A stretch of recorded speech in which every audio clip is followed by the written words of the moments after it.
Ce lundi 4 juillet, le nouveau gouvernement d'Elisabeth Borne a été révélé.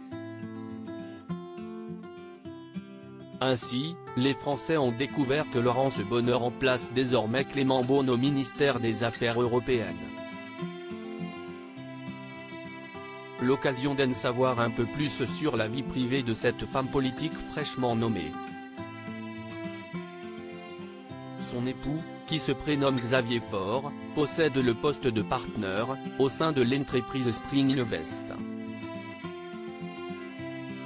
Selon ses dires, il aime aider les entrepreneurs incroyables à grandir et à donner corps à leur vision. Et pour lui, l'innovation est le résultat de 4 critères, la sueur, le courage, la générosité et la liberté.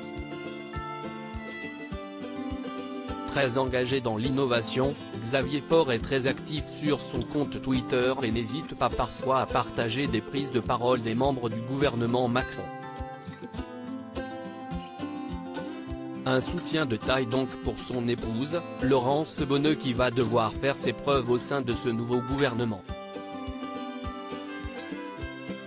Elle a d'ailleurs déjà été remarquée dans les médias, pour ses nombreuses réactions, notamment face au Covid-19, alors qu'elle était chef économiste de l'OCDE.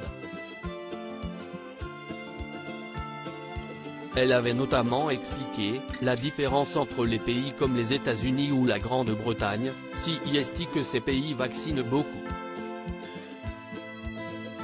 Donc dès qu'on réouvre, l'activité repart, or en Europe, on a un retard très certain sur la vaccination.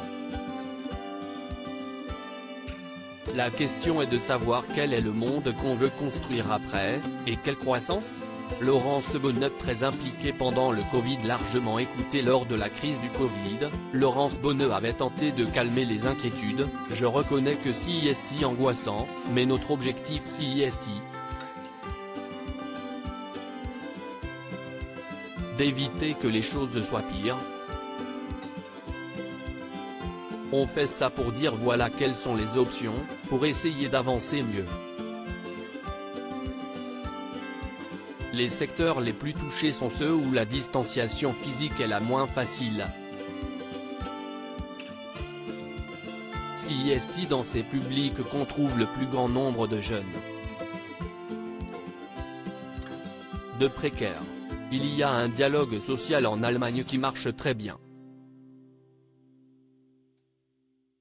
En France, on a moins tendance à faire ça. Est-ce qu'on a le bon dialogue social qui permet la cohésion de l'entreprise ?